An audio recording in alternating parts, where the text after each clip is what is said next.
Monotype. Welcome to Creative Characters from Monotype, a show where we meet the people at the intersection of type and everyday life. I'm your host, Graham, and I'm here today with my co-host, Carl. Hello, Carl. Hi, Graham. Welcome back to Creative Characters. How are you doing? I'm doing very well, thank you. Great. We're very excited to have you back on for what is now your second episode. Last time you were on the show, we spoke with Justin Burns, and this week you have another guest that you are equally excited to introduce. So why don't you tell us who you're speaking with today? I'm really delighted to be joined in person in this episode by the typographic artist Vic Lee. Now, Vic's someone I've known for a long, long time, maybe more than 20 years, so we know each other very well, and we decided to meet at the London studio to talk in person. You know, it felt like a good way to connect again after not seeing each other for a year or two. And Vic's journey from being a graphic designer like myself to a typographic artist is a really interesting story.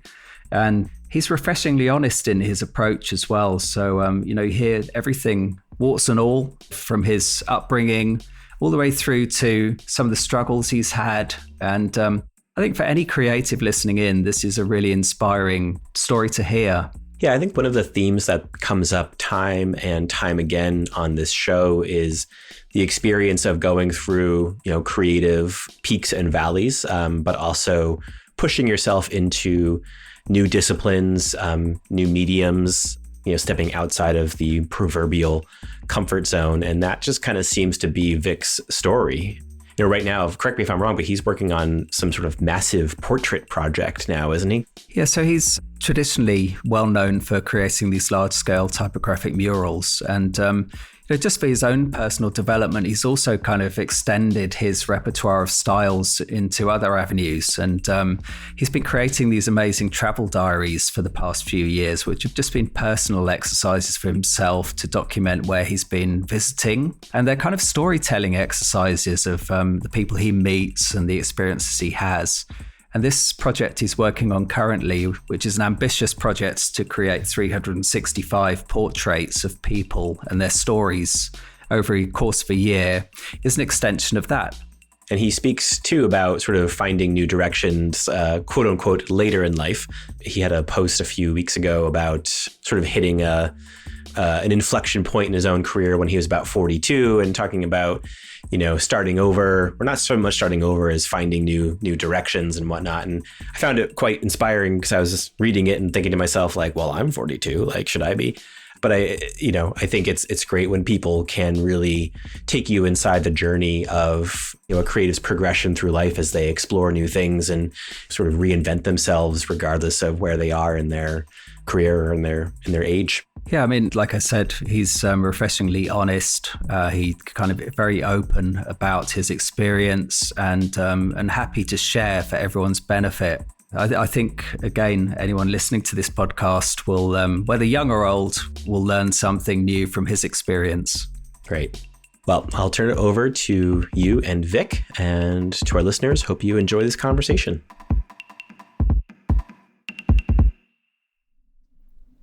Hi, everyone. I'm Graham Sturt, and I'm thrilled to be speaking today with the artist Vic Lee. Welcome, Vic. Thank you, Graham. It's good to be at Monotype Studio. For the benefit of those unfamiliar with you and your work, please give a short introduction about yourself. Okay, I guess I give myself many titles: artist, illustrator, map maker, typographer, loosely, and general ragamuffin, I suppose. Yeah, so I wanted to touch on that. So we've known each other for more than 20 years, actually. We met as graphic designers working in studios in London. We developed a good friendship. I was kind of racking my brain as the first time that I met you. And I remember, I'm not going to mention the name of the agency, but it was back in the day. And I think you were working on a telephone directory. You were designing a telephone directory, probably the most insanely boring project you could ever do. And that's the first time I met you. And I thought, if this guy's being creative with a telephone directory, then yeah, I'm probably going to end up being friends with him for a long time. Well, I appreciate that. Thank you very much. I mean, it taught me rigor and and the formality of typography. And luckily, you don't get them anymore, so you don't have to do them anymore, which is a fortunate thing. Over the course of this conversation today, I'd love to chat about your own brand of creativity, how you find inspiration, your passion for typography, and ultimately your enduring love of Northern Soul. With you being a man of many words, I've got a feeling we'll meander about a bit in the conversation. So hold on tight, listeners. You described just then some of the kind of the ways you describe yourself as an artist, as a storyteller, an author, map maker, typographer, and ragamuffin. So we'll talk about the first 5 talents soon. But first, I wanted to dive into Vic Lee, the ragamuffin. Okay. First of all, I have known Graham for over 2 decades now, which is amazing. The one thing I should say to the listeners out there, it's great because we both still got our hair, which is incredible under the circumstances of working in design for so long as well. So I guess my personality of ragamuffin, it's been developed as I've become an artist. I was talking to Graham a bit about this before we started this interview and was kind of talking about my childhood. My childhood is basically born and raised on a council estate. I was an atypically bullied kid because of the way I looked. I had ginger hair, skinny, incredibly shy, broken spectacles. So I was an atypical Hollywood bully type victim. And I was incredibly shy. So I've worked on that over the past X amount of years. I won't say how many, but I've now developed, I guess, Vic Lee, the artist, over the past 14 years. And I've become more confident with who I am. And I think that's through the work that I do, but also the clients that I've worked with and how people see me now. Because we've known each other for a long time, I know a bit about that background and I'm intrigued by it. So, I would never imagine that you were a shy, retiring kid who got bullied, because even if I know a little bit about your background, you were a scooter boy in the past. Mm-hmm. You were hanging out at World's End outside the Vivienne Westwood shop in the 80s. Yeah. You were going to Shoom, the Danny Rampling Club in the Acid House era. That doesn't really kind of relate to the shy, skinny, ginger, bullied boy. No. How did this transformation come about then? I think that was a lot to do with that sort of time in my life. The scootering days, I think I became part of a group. I was in a scooter club called Switchbacks in Berkshire. And I used to custom paint scooters when I was 15, 16. So my friends would just come up and say, "Can you paint my scooter?" I had no skills. I had no, design principles. I didn't even know what a designer was until I was about 28. I was doing some research a few months ago for a talk, and I realized that the turning point for me in the introduction of design was when I saw Why Not Associates Next catalogues that they used to do in 1989, 1990. I didn't know what a designer was, but I used to get the Next catalogues, not for the clothes, no disrespect, Next, but I used to rip all the pages out and just keep all the ones that Why Not Associate had done. I kept them for years and years, but I was still kind of quite a shy kid. I just needed to be part of a group, and I needed to be, I guess, accepted for who I was. And I was as a scooter boy, and then obviously going into clubbing days, Shoom, and that sort of thing as well. If you go onto Getty Images, actually, and you type in 1990s models, Vivienne Westwood, I do come up actually on Getty Images, which is... So probably not the first hit. No, I am actually one of the first hits, unfortunately. You probably wouldn't recognize me, though, so that's fine. It's interesting you mention about this inspiration in terms of something as kind of straightforward as a Next catalogue, but it didn't kind of directly put you into the design industry, did it? You also kind of spent some time working on ships. Yes, I was a postman for a couple of years. It was in my clubbing days. So Saturdays I would often phone in sick because I'd have gone out on a Friday night. So I lasted for a couple of years as a postman. And then I was a painter and decorator. I restored billiard tables. I was a fine art printer. I did loads of things. I didn't actually go to university till I was 27. The reason why I went to university to study graphic design was because I thought I needed to get a job. I needed to get a career under my belt. Graphic design seemed to be the most logical thing because I began to understand and love design and art more, I guess. Have you always kind of felt creative, or have you had kind of a flair for drawing, that kind of thing that transformed into design? Yes. My dad was an engineer. He was a lathe turner back in the day, and he would make stuff in between doing his work and bring it home. So we had a good shed full of tools, and my dad used to let me play in the shed with different materials. So I used to make stuff. I learned how to sew. I watched my dad, because my mum passed away when I was 3 as well. My dad raised me and my sister. So I used to watch him cook and mend things. Because we didn't have much money, it was a case of doing as much as you could. So art, for me, because I was being bullied, art became my escape. And I still have all the original drawings that I did when I was 7, 8, 9, up to the age of, I think, 18. Wow. So you went to university, you made this decision to study design that morphed into a career as a graphic designer. Tell me a little bit about the transformation from graphic designer to soloist Vic Lee. Okay. A change of direction, essentially. Yeah, massively. Okay, the true story is this. I got to the age of 42 and I remember sitting in a design studio. I was freelance, working on a project. I won't say who it was for, but the account director was behind me with the creative director, basically telling me to make the blue a little bit bluer and the type maybe a little bit bigger. And they walked away and I thought, I can't do this when I'm 50. No disrespect to any 50-year-old graphic designers out there. I'm sure you're exceptional. But I didn't know what to do. And that was the moment when I realized I needed to do something else, but I didn't know what it was. The situation offered me a way out when I was freelancing for a certain agency. I'd won them loads of clients. I was pretty much creative director for this company as a freelancer, even though I was still a designer. So we'd won loads of projects for Colgate and Coca-Cola. It got to Christmas Eve and we were having drinks in the office and they said, thanks for all your help, Vic, but we don't need you next year. And that was a kick up the arse for me. So I took 3 months off and I lived in East Dulwich at the time. So I remember sitting in a little cafe, used to be Green and Blues in East Dulwich, and thinking how amazing it would be to draw this street, to illustrate it,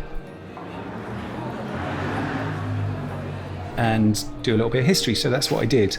So that's when I launched my London Areas prints. Yeah, and I remember those clearly. I think the first one you did, correct me if I'm wrong, was Lordship Lane. Absolutely. Yeah. I should say Lordship Lane in East Dulwich, not in Tottenham.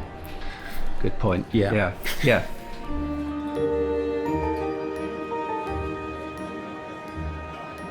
Yeah, so that piece of work was kind of pivotal for you. Yeah. Essentially, it gave you a direction, or it gave you a purpose. Yeah, I think it gave me a purpose. I drew this piece of work and I got a friend to screen print them. I put them up on a local forum, the East Dulwich Forum. I just put them up as limited edition prints of Lordship Lane in East Dulwich. I think they were £35 at the time. And I just thought, if I sell 10, then cool, that's 350 quid. I'm happy with that. As soon as I put them on the forum, my email just lit up. It was crazy. It was pinging up every second. So for the next 2 or 3 weekends, I was driving around in my little Renault Clio with rolled up prints in the back of the car, and I was delivering these prints to people by hand, and they were giving me £35 cash. I kind of like to call myself a South London dealer, but an art dealer, not the other dealer. So I had a glove box for 3 weekends stuffed with cash, which was crazy. And that for me was a bit of an eye-opener. I still worked in graphic design, but I could definitely see there was a light at the end of the tunnel. And the success of this series, I assume, enabled you to actually facilitate the full-time move out of graphic design. Was that scary? Yeah, madly, Graham. It was crazy. I knew I was onto something. I stretched out across London, so I started doing more areas. I was single at the time, so I was working full-time as a graphic designer, freelance. Then I was illustrating during the evenings, and then at the end of the week, I would drive up to East London and I would screen print. And at the weekends, I would do shows for like Saturday and Sunday. So I was probably doing 70, 80-hour weeks. I couldn't do that now. My wife wouldn't be too happy about that. Actually, let me rephrase that. She probably would be quite happy about that. So yeah, I was doing long hours, but I could see there was something. And it got to a stage where I sat down, and this is something no one ever does. If you sit down and you work out what your outgoings are, like genuinely work out what your outgoings are a month, you realize that there is possibilities to do something else. And that's what I did. I realized I didn't need that much. I needed an amount of money because I had a mortgage, but it wasn't the amount of money that I was working towards, if you understand what I mean. I realized that I needed to live to my means, and suddenly it was about 15 grand a year. And I thought, if I can live on 15 grand a year, if I can sell £15,000 worth of prints, then I can set myself free. And that was a turning point for me. But yeah, blimey, I was pooping myself, that's for sure. Well, not literally. Well, hopefully not. But in terms of that London Areas Editions series, it became quite a big series in the end, didn't it? You covered a number of areas of London, but then you also branched out into doing landmarks. For instance, I've got prints of Battersea Power Station and the Tate Modern. Did you ever consider taking this as an idea that you might document neighbourhoods in other countries, for instance? Yes. The plan was New York. It was supposed to be a thing that was going to open me up to the whole world, and I was going to become this world famous street guy. But then I started getting commissions, and that put a full stop on everything. It was the first commission I got was from the Zeta Hotel Group.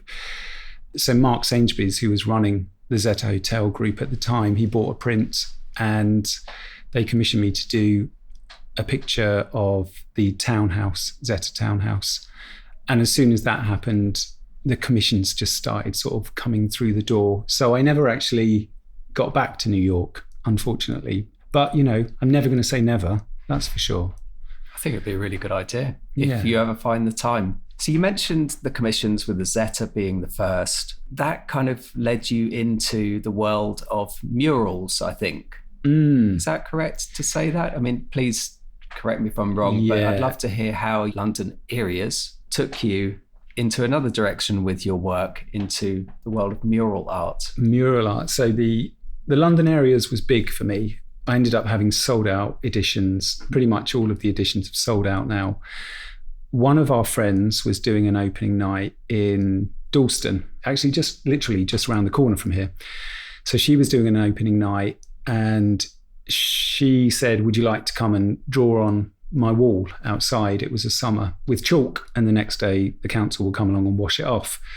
So I did, had a few beers, and I drew all over the wall in chalk, and someone who was at the opening night saw it and said, a friend of mine's an architect and she's doing these offices up in Somerset House.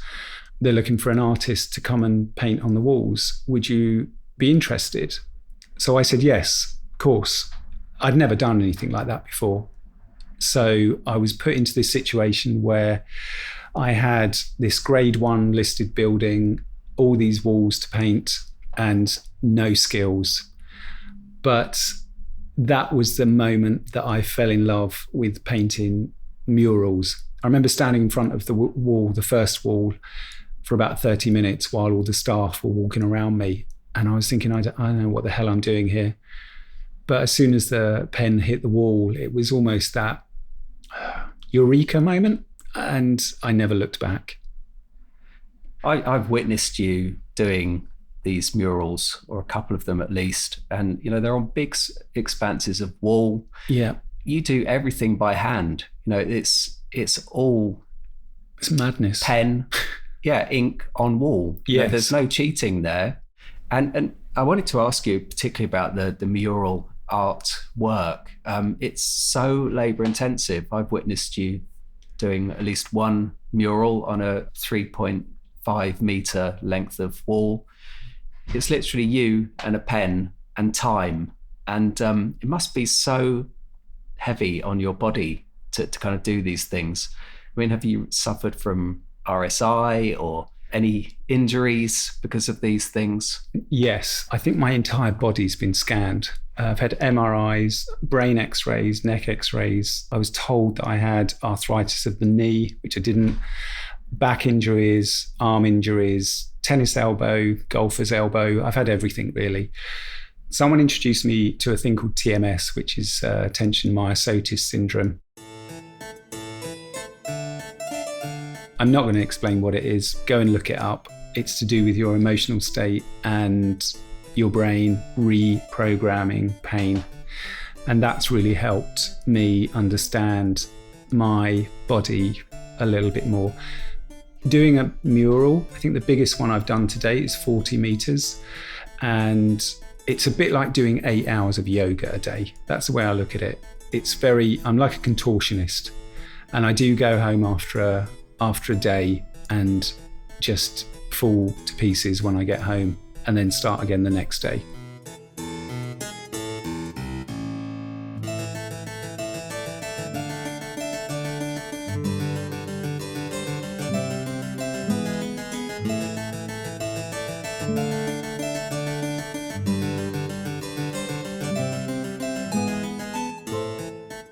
I'd love to hear more about your process in creating murals. Yeah, my murals are text heavy. They're typographically heavy. It's all about storytelling. I'm at an age and a stage where I do care about stuff, but I care maybe a little bit less. So I have been in meetings with clients who are big brands, big agencies, big clients. I've sat down at a table and we've discussed the project, and I will turn around and say, look, what you want me to say on the wall is very dry. It's very, can I put it honestly, boring. And you don't really want your mantra on the wall. You want a little bit of humanity. And I do get a lot of clients that look at me with absolute shock, but then they do understand the process that I go through is rewording what they say with a more playful side. So I humanize what they say, what they want to say. So it becomes something that people can actually engage with, not just staff, but visitors as well. And it's also really important for me. I've worked with the University of Kent on 2 murals, the Alan Turing mural and Virginia Woolf mural, which I'm very proud of. And I had to do so much research for that. But because it was in a university campus and students would be seeing it on a daily basis, I had to be really cautious about what I was saying and the tone of voice. But I also needed to talk truthfully about these characters, from their bipolar depression to suicide to, their sexuality. So for me, it's really important to be able to talk about everything that doesn't offend anybody, but helps people understand a bit better. And that could be a playful side, but also a serious side as well.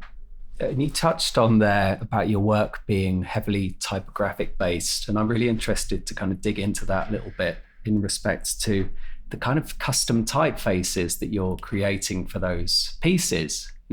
Some of them, they look familiar. They look like kind of like they're based on familiar typefaces, but they have the Vic Lee filter, if you like, that makes them characterful and unique as well. And they're different all the time, to a certain degree, I think. Yeah. I mean, I'd love to hear more about that. And I'd also love to hear if you have any kind of, interest in maybe even kind of developing Vic Lee typefaces, for instance, for commercial releases. Gosh, that would be mad, wouldn't it? I remember doing a talk. I'll give you a story. I did a talk in Germany a few years ago, and the lady that was on before me was a web designer, developer. So she came on stage and she correctly said, when using fonts on websites, and this is what I was taught as well in design, that you should never use more than 2 or 3 different typefaces and also weights. So she came on stage. She said, remember, you shouldn't use more than 3 typefaces maximum, and you should also be careful about the weights that you use because it jars with the design and legibility of the work. And then I came on stage and I just said, ignore everything that lady's just said. This has probably got about 80 typefaces in, and a lot of it is just crazy stuff. She saw the funny side, as did everybody else. But yeah, I mean, my love of typography, I guess, comes from storytelling. The way I look at it is, we take typography for granted because we see it every day. We see it on everything, advertising, but everything you see, your phone, there's typography everywhere. So we take it for granted. But for me, typography it's a personality.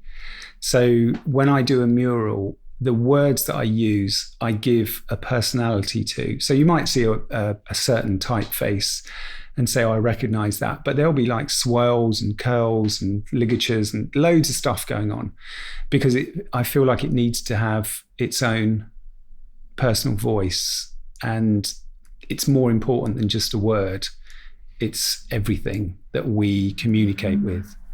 Yeah, and I think that's so true. When I look at your work, I think the typography is helping to characterize the content. So your choice of styles of typefaces reflect the tonality of the copy as well.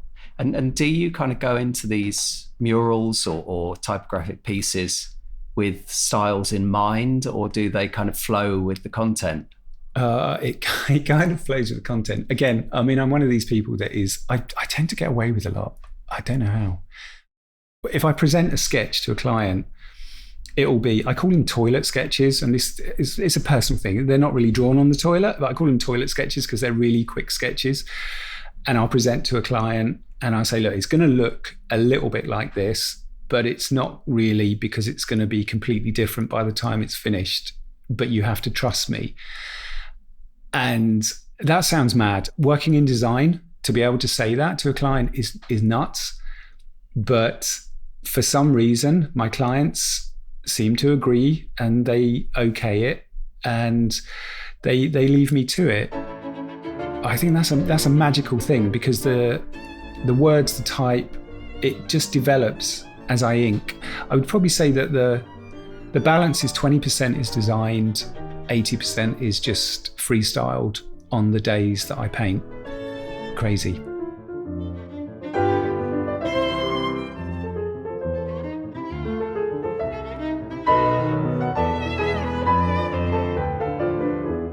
And yeah, one thing I wanted to also talk about, we talked about murals and we talked about prints, but your work has kind of touched so many different kind of areas now. You've inked bikes, you've inked cars, you've inked watches, guitars, whiskies, skateboards, and even at one point a human scalp. Yes, good old Mark Denton. And so besides the human scalp, which I'm sure was interesting and probably quite challenging, what's been the most unusual or challenging commission you've taken on? You know, I don't have a specific, because every project, this is going to sound really lame, every project is different. It's not like I just sit on a computer and work something out and then it gets printed. It could be a 40-meter mural that I did for UK TV, inking Mark Denton's head, painting on a car. They're all completely different. And I think that's what I love. It's what I love about my life.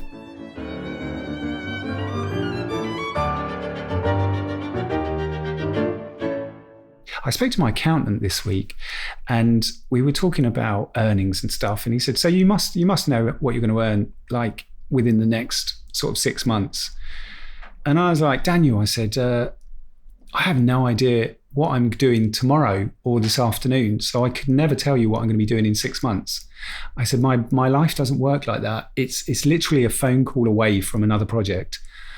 And I love it because I'm just kind of floating around like a magic carpet. I wanted to also talk about, this is interesting, talking to the accountant about planning, and maybe he doesn't understand that or he finds it fascinating. But one thing I find about your way of working is, as an artist, you work without an agent. And how is that? Probably means you're wearing lots of hats. You're the new business guy, you're the creator of the work, you're the accountant, the bookkeeper, and everything in between. I'm everything, and I'm vastly underpaid if I'm everything. I'll be honest with you. I'm probably about 30 different roles in one person. Yeah, I do everything. I do account handling, chasing, quotes, dealing with clients. A lot of the projects will be dealing with contractors on building sites. And I'm there just doing everything, as well as the inking, the designing, typography, copywriting. I'm a control freak. I don't rely on anyone. I think from my background as a child, I've kind of learned to rely on myself, and I kind of find it hard to let go and let someone else come along and take over my life, because I feel like they're not going to do a good enough job, but they probably do it better, to be honest. I don't know. Well, I think you're doing a very good job. Thanks. The last time we caught up really for a good chat was in December 2020, soon after you'd published your glorious book, The Corona Diaries. Yeah. So I wonder if you can talk a bit about this fabulous creative response to the COVID pandemic. Yeah, that was an accident. It was a happy accident. So March 11th was me and my wife's anniversary, the date we met. It was also our friend's birthday. So I remember going, and it was also the day that the pandemic was announced as a pandemic. So 3 things to celebrate. Great. We were out with friends for breakfast and chatting to my friends who have children. And they were telling me that they, as we did in that time, all the adults thought it was a flu and it wasn't anything too serious. But their children were quite affected by it because they were reading about it. And I realized that the children were maybe more aware of what was going on than the adults were. So when I travel, when I go away on holiday, I do these things called illustrated diaries. I realized that as I was getting older, people would often come to us and say, "Oh, where did you go on this holiday? Where did you visit?" And I can never remember. I'd go, "Oh, it's a park, it's here, it's there," but I can't remember the area. So I decided to do these illustrated diaries. So I draw every day where I am, who I'm seeing, how much everything costs, the places that I go to. They're illustrations with typography. It's all complete. I've been doing them for about 12 years now. So I put this little video up on YouTube. It's only about 3 or 4 minutes. It might still be up, I'm not sure. And it's to encourage children and adults alike to sit down and illustrate their days, what's happening and how they're dealing with it. Because for me, illustration is a very calming thing. And handwriting typography is also, it slows the brain down, and it makes you digest things in a much more relatable way. So I put this video up and I didn't think anything of it. And then I thought, well, if I put this video up, I should probably do one myself. So that's what I started doing. I started illustrating this diary of a day-to-day, how we were living, and then going into news reports. And I put it up on LinkedIn, and I just said, "Oh, this is what I'm doing. I'm doing this illustrated diary to help me understand what's going on." And this little video that I put up blew up, and I had messages from thousands of people all over the world saying, "You have to publish this because this is where we are. This is what's happening to us."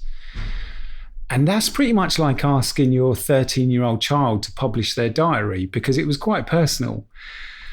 But I had nothing else on because all my work had gone. All the projects would just stopped. So I went full on doing this Corona diary, illustrating every day, reading the news, delving into stories. And it just sort of blew up, really. And I ended up self-publishing and funding. I released 2,500 copies, which sold out within 6 weeks of launch all around the world. And this book ended up winning loads of awards as well, all over the world. I mean, it's crazy. The book was actually featured in school curriculums in the US, Europe, and the UK as well, to get kids to start their own stories and write their own diaries. It was crazy. It was the best thing I ever did. And you ended up creating a second edition of it as well. I think it's an incredible body of work, particularly to kind of capture that moment in time. Yeah. And what's the kind of the response that you've had from doing this? Oh, it's been amazing. The messages, personal messages I've got from people. Honestly, it's there's been a few tears in our household. The people writing to me saying, I lost my granddad, I lost my uncle, my brother, my sister, my mother, and I couldn't say goodbye. And I completely switched off from what was happening. And then I bought your book, and it made sense because I'd kind of blocked out everything.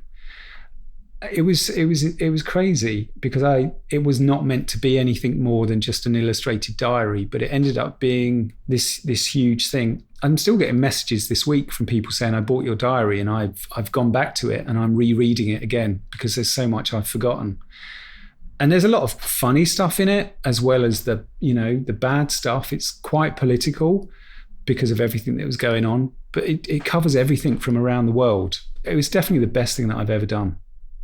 And I know for a fact that your work's taken you all over the world as commissions for murals, working with clients like Virgin Atlantic, British Airways, for instance. Tell us a little bit about some of the highs and lows of this international jet-setting lifestyle. I wish it was international. It is good. It's good fun. I'm one of these people. I'm a paranoid. I'm a paranoid person. Give you an example. If me and my wife are going on holiday, I'd like to get to the airport 4 hours before our flight, whereas my wife would prefer to get an Uber to the bottom of the plane. So that's how paranoid I am. I remember going to Thailand once and I was traveling with some friends and my suitcase got lost and I never got my clothes for about a week. My friend, Ian, I ended up wearing his clothes and Ian's about 2 sizes smaller than me. Now, it didn't occur to me that you could go out and buy clothes in Thailand for literally nothing. I just borrowed his pants and his shirts and his shorts, which he didn't want back in the end. So that stayed with me. So when I do a job abroad, so I'll take 2 projectors, 2 sets of pens, 2 sets of paints, 2 sets of everything, just in case. And when I carry one on and the other one will be in the hold. So for me, if I lose one, I still got the other one. And that's the way I think about it. And guess what? I've never lost anything yet. But yeah, I love the whole travel aspect because it's not like doing a mural in London. If I'm doing a mural in London and I say it's going to take 5 days, if something happens, I can just go back maybe the week after and finish off. If I'm in San Francisco and I say it's going to take 8 days, then it has to take 8 days. Because I can't extend it because it's going to cost too much money. So I do this thing which is panic inking on my first day. Like I said, I'm paranoid. So I do this thing called panic inking where I will just blow out maybe a third of the mural on the first day and then just relax for the rest of the time that I'm there. It just puts my mind at ease. I wish I could get an Uber to the bottom of the plane, but it's just not in my nature. Good old Helen. Good old Helen. Yeah. and you mentioned that when you travel, you create these bespoke travel diaries, which are illustrations of your day, kind of like the Corona diaries condensed into small books of your travels. And I know that you've took an extended break recently to Malaysia at the end of last year. I'd love to hear a little bit about that trip and how maybe that's inspired your work creatively coming back from there. Yeah, I mean, like I said, I'm quite paranoid. I like everything in order. My wife is the opposite. She is much more relaxed than I am. And she is slowly teaching me that I need to let go of things and see what happens. So we went to Malaysia for just under a month, and we we kind of booked the first week, and then we didn't book anything else. And we had no plans. We just decided what to do one day to the next. And I'm getting to like that a lot more. I'm getting to like the fact that life is all about experiences, and you'll always have somewhere to sleep and you'll always have somewhere to go. And people are generally super nice and super friendly. And the food in Malaysia is amazing as well. And it's very cheap. So Malaysia was amazing. It taught me a lot about myself, about letting go, what's important, and people. And I did start a new project when I was away to do with painting everyday people. So I'm going out and capturing people that I see every day outside on the street who stand out. So I'm painting these people. They're real people, but I'm changing them slightly. But it's all to do with storytelling and how we see people, but we don't really know what their background is. We make assumptions about who they are by the way that they look. So I'm also writing a story to do with each person. Now, these stories are completely made up, and some of them are just wacky, some of them are touching, but it's to make you stop and think, don't ever judge a book by its cover. And these are little mini books. They're one piece of art, one person, one story, all in one. And I'm trying to do one a day. And what do you plan to do with the project when you're finished? That's a good question. I guess a lot of the time, especially with social media kind of influences us to make money from what we're doing. There's a lot of monetary gain in everything at the moment. And for me, this is not about that. I'd love to do an exhibition at the end or halfway through. I've actually got doing an open house in May. If you're in Peckham, come see, and I will display all the ones that I've done up to date. But it'd be amazing to have 365 portraits with 365 stories attached that you could just look at, read, look at the character and understand who they are just by the stories. One of the things I wanted to touch on, which probably isn't quite so well known, is your kind of approach to your work in being mindful for sustainability. So what I like about this portrait series is you're using discarded carton or cardboard from greengrocers or something as the basis for these portraits. I'm right in saying that, aren't I? Yeah, everything's painted onto cardboard. Yeah. And with your pens as well, when you're doing murals, you're using a really kind of sustainable, refillable pen. Yep. People ask me how many pens I go through, and in 14 years, I've still got the same pens. I refill them using water-based ink. So there's no chemicals, no toxins, no smells. All I do is change the nibs. But I'm one of these people that I get guilty if I throw anything away. So when I change the nibs literally have to be down to the last bit of fabric on the nib. It's just something that I'm, I guess, conscious of. Last year I did a mural for the BBC Experience, and that's hanging up in the BBC Experience at the moment. But that was actually painted using air ink, which is ink made from exhaust particles. So it's actually ink made from pollution. So I painted this entire mural to do with sustainability, the planet, and everything in pollution, which is crazy, but it makes you feel good about yourself, you know?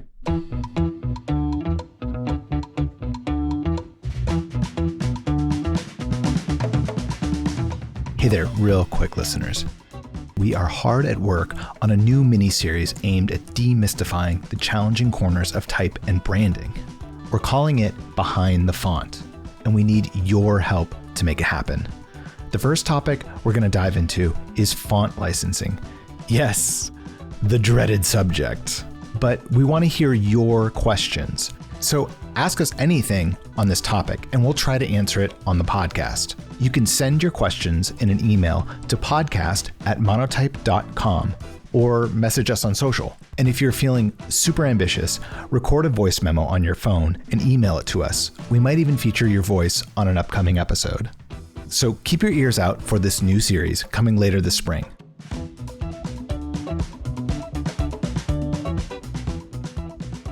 It's just a couple of things I wanted to touch on at the end.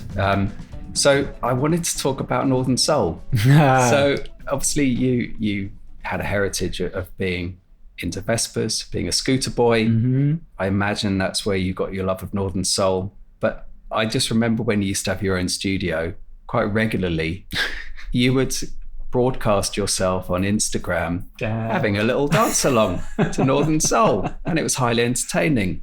So I just wanted to talk about your love of Northern Soul, if you want to talk about that, and talk about how music informs your work creatively. Yeah, I love Northern Soul. I think it's something that I grew up with since I was my first scooter I got when I was 15. Found it in the back of someone's garden, bought it for £25, rode it around illegally, back in the day, because apparently you could. Don't do that, children, whoever's listening. And yeah, I got into Northern Soul. We used to go to scooter rallies, just getting into ska nights. Northern Soul was a big musical influence for me. And even when I stopped being a scooter boy, I would still go to Northern Soul nights, to Stoke, the 100 Club, all over the place, really. Music plays a big part in who I am. I don't have a particular genre of music I listen to. I've been listening to my friend DJ Random, has got a show on Mixcloud, so I've been listening to him, playing crazy, cool hip hop and mixing. And on the way home, I might listen to some soft jazz, some elevator music. I don't know. It depends what the mood takes me. But I don't actually listen to podcasts. It's one of those things. I get distracted by people talking. I'm not obviously being distracted by Graham at the moment, which is good because he's not a podcast, but this is a podcast. So this is getting confusing. But I probably will listen. No, I won't listen to this because that would be weird. Where am I going with this? I listen to music because it relaxes me, but it also introduces me to different artists that I've never discovered before as well. And finally, what's next for you creatively? So the portraits thing is very exciting for me. So I've got this thing. I love talking. I don't know if you've noticed. Really? Yeah. This is probably a 5-hour recording that's been narrowed down to about 45 minutes. So I do love doing talks and event talks. And I did one in Split in Croatia last year. I spent months working on my presentation and I loved it. It was so much fun. So I'd like to give back a bit more this year. I'm not close to finishing my career because I don't think I ever will, because I'm an artist and artists don't actually stop. But I definitely would like to give back more this year and maybe inspire not just the young generation that anything is possible, but also people who are in their 30s, 40s, 50s that, I was 42 when I became an artist and I've never looked back. So yeah, talking, painting, I don't know, anything within reason that's legal-ish. So I'm going to go back to the head of the conversation, to the child that was Vic Lee, the young, awkward kid, essentially, that transformed into the chatterbox, grown-up Vic Lee, and the successful artist. So I think it would be really interesting if you have any tips you might be able to share for budding creative entrepreneurs who may be lacking confidence at the moment to actually step out there and take the leap of faith to follow their passion. Do you have any kind of tips that you can share with those kind of people out there to inspire them to make that jump? Yeah, we're all creative. We're all born as artists. Unfortunately, we grow up. So that's then kind of knocked out of us. And that could be anything. I'm not just talking about art. It could be, crikey, it could be music. If you want to go into accounting, that's creative. Numbers are creative. You could do anything really. But I suppose it's just having that passion, but also doing it for yourself. Don't do it for anyone else. Don't ever do anything for anyone else because you'll end up just copying what everybody else is doing. Just do something that you love doing and you would like to do for the rest of your life. I mean, for me, I actually went back to being a child This is the other thing. My middle bit, the 35 whatever years, that was just me being an adult. That was me being grown up and having responsibility. I've gone back to being a child. So I'm maybe reimagining myself as that kind of bullied, shy 14-year-old kid. But now I'm whatever age I am. Can't say at this moment in time. It's X-rated. But I'm doing what I did as a kid. But I've just got more confidence, and maybe I just don't take shit off people anymore. Am I allowed to say that? You just did. And maybe I don't take crap off anybody anymore, because I've realized that life is too short and there's just too much exciting stuff out there for somebody else to weigh you down with their negativity. So stay away from negative people, do what you want, enjoy life, and don't expect to make a lot of money out of it.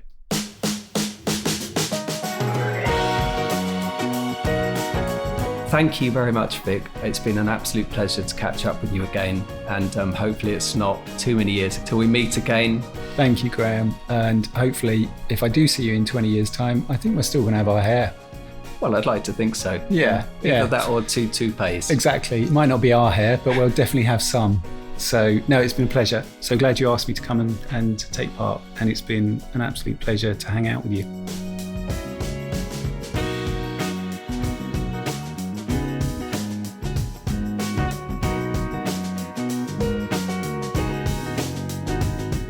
If you'd like to learn more about Vic's work, follow him on Instagram at Vic Lee London.